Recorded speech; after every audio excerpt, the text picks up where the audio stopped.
Steam says I'm at 40 hours into Baldur's Gate 3, though story-wise I'm only about 30 hours in.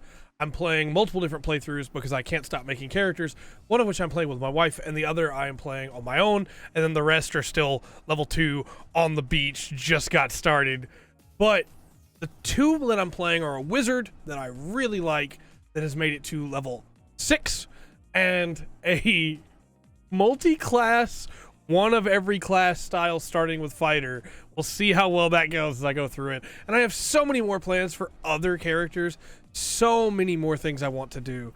But first, let's talk about Baldur's Gate 3. Is this a title that's worth picking up? Is this a game you should play? Honestly, yeah. I'm a big fan of CRPGs already. I love games like Divinity, Pillars of Eternity. I love games like that because I also love playing that style of game in real life. I love TTRPG, right? Baldur's Gate 3, I think, is the most polished out of any of them that I've played so far. It is very, very good. There are so many different interactions, and things can go completely differently from the way they did before. And every playthrough that I'm doing, I'm trying to pick different companions and do different choices, and it opens up so many more options. You have options based on just what class you are, what backgrounds you have. You have options based on the different things that you've already done, and then of course your stats affect checks that you can make to be able to get more options, what characters you have with you, who's doing the talking in the conversation. There's so many different things that you can do. My wizard, for instance, isn't very strong, so I'm probably going to fail all of my strength checks. My arcana is very high, and my arcana is high enough that sometimes I get passive arcana checks that just roll on their own. The game is really rewarding. The game is very D&D, right? Because it's using the D&D rule set, though it does tweak some stuff to make it, in my opinion, a little bit more fun, actually. But with all that said, is it worth the asking price? And I think so, yeah. If you're somebody that likes making custom characters and likes coming up with your own kind of backstory in your head, it's really good for that. If you're someone that likes playing pre-made characters and you want to try and see their story, it's really good for that. If you're somebody that wants to do like a mix of the two, maybe you want to play a co-op campaign and you're playing a custom character, somebody else is playing a pre-made character, or everybody's playing custom characters, or everybody's playing pre-made characters, or you're playing one custom but you're bringing 3 characters with you because you can have 4 characters in a party to be able to try and get all of their stories and do all their quests, and sometimes the characters are going to interact with each other, and sometimes that's not always going to be a good thing. The game is so open when it comes to the story. There are always some things that I think don't translate well to video games from the tabletop. And for instance, if I want to cast a spell before combat, I have rounds, and we can enter turn-based mode to be able to get around that. I have rounds, but rounds tick off pretty quick if you don't enter turn-based mode. There's a couple situations where I feel like my character had seen something and thus should have had a different dialogue option they didn't have to try and explain something. There should have been another option to try and resolve something here or there. But as a whole, this is the best represented that TTRPG playing has been in a video game, in my opinion. The ability to jump and how much is vertical, jumping becoming a bonus action, it's really, really solid. And it opens up a ton of opportunities for exploring the world. And that's not even like counting things like Misty Step, or if you're playing a Githyanki, the ability to use psionic jump to triple your jump height and jump distance. There is so much in this game that 4th playthrough, still not even done with Act 1 with my first playthrough, I'm finding things I missed, interactions I didn't find before. It is deep. And it is a game that I think you could spend a lot of time with. I'm loving my co-op playthrough that I'm doing. It's really, really fun. I'm loving my multi-class playthrough that I'm doing. I'm loving my paladin playthrough that I'm doing, where some stuff happened and I may have broken my oath and some stuff has happened, and it's really cool. I can't wait to play a bard. I haven't got to play a bard yet. I can't wait to play a druid. I haven't got to wild shape yet. I want to play a monk. I want so much out of this game, and some of the nice little features that you can get are the ability to respec at any time for 100 gold, which is nothing. You can respec yourself. You can respec your companions. You can just respec whenever you want. And people will say, well, that's not nothing. It's 100 gold. I'm walking around right now with 5,000 gold on me. 100 gold is nothing.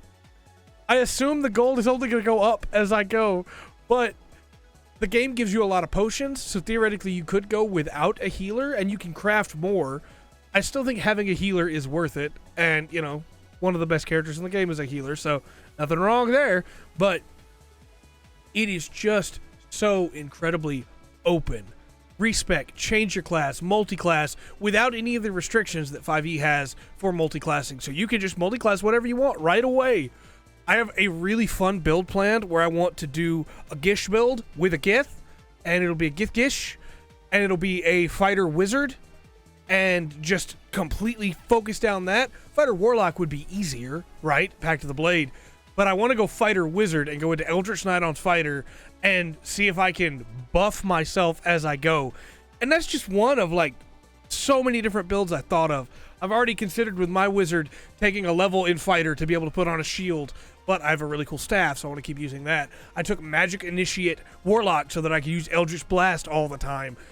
There are so many ways you can build your character, so many ways you can approach every interaction, and some of the choices that I've made have been really bad. Some of the decisions that I've made have killed people that I wanted to stay alive. And yeah, you can save scum, right? But there's also the fun of, hey, there's another playthrough. I also want to highlight the boss fights, because I feel like I'm just rambling, but I could just ramble about this game. Really, really good. I want to highlight the boss fights, because the boss fights aren't just, hey, here's a big tough creature. The boss fights are, very often at least, I haven't seen every boss fight in the game, but as far as I've seen, they are built around the environment they take place in. You have platforms you can go to, you have bridges you can break, you have environmental things you can interact with, you have status effects that need to stay up on the boss to be able to keep hurting them, and things like that. It really is. Every boss fight feels different and cool and fun, and every boss fight I'm excited to play again so that I can try and tackle it a different way. There's a really cool encounter early on in the game where you have a huge room and there are enemies patrolling in every section of it. And in the co-op game that I'm doing, we took 5 or 6 different attempts trying to find different ways we wanted to do it.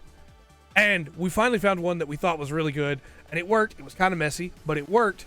But I'm already looking forward to getting there with my multi-class playthrough to see just how crazy that can get. You level up, and the world doesn't seem to scale with you as far as I can tell. So you can absolutely go back and just trash a bunch of people that are lower level that you didn't fight before. I wish the hotbars were a little bit more fun to play with. I feel like the hotbars are a little bit annoying to deal with because I'm playing a wizard that has, as I said, Magic Initiate Warlock, which means that my Warlock cantrips are on a different page from my wizard cantrips, and then I have gear that gives me effects, and so I have to find that stuff and drag it to my custom bar so that I can organize it the way I want. Or you could just go with the default bar that has everything on it. Kind of gets jumbled, but you can play around with a little bit. I just wish that was a little bit easier to mess with. And I wish the inventory was a little bit easier to parse.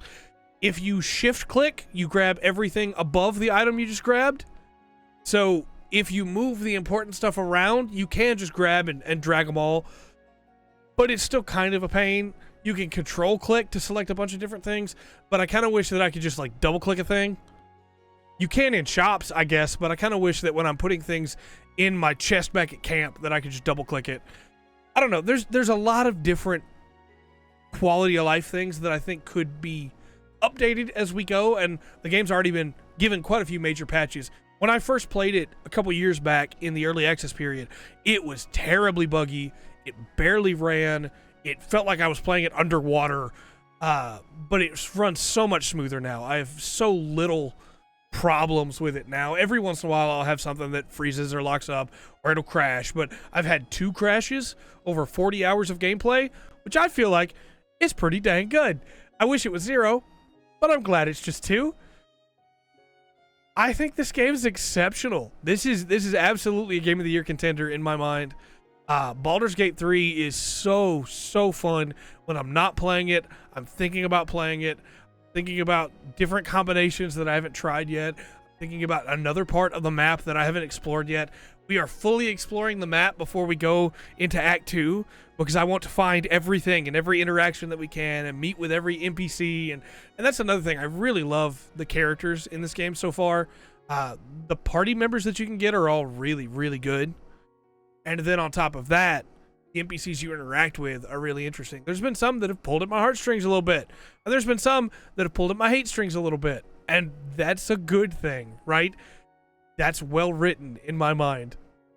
I also really like the music in this game. It's really, really good.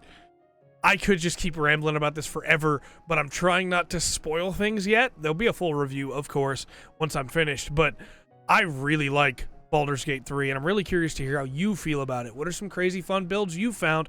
And please, in this video, let's try not to talk spoilers. We'll do a spoiler review later on where you can talk all the spoilers you want.